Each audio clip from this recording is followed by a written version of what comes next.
Hey gardeners, Amy here with Garden Up. Today what I want to show you is how to cut back ornamental grasses, and I'm going to show you 3 ways to do it. Hand pruners, just grab a clump. This really only works for small clumps of grasses. Most grasses you'll want to use scissor hedgers.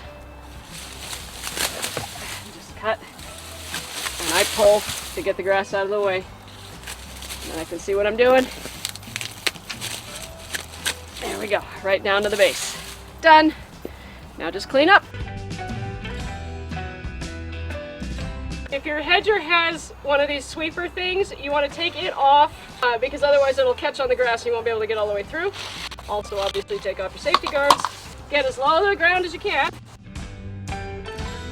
Another way to make it a little easier if you have a really big batch of grass is to put a bungee cord around it. It holds the whole thing together and makes it really easy to fall over. So then you just gather this up and put it in your tarp.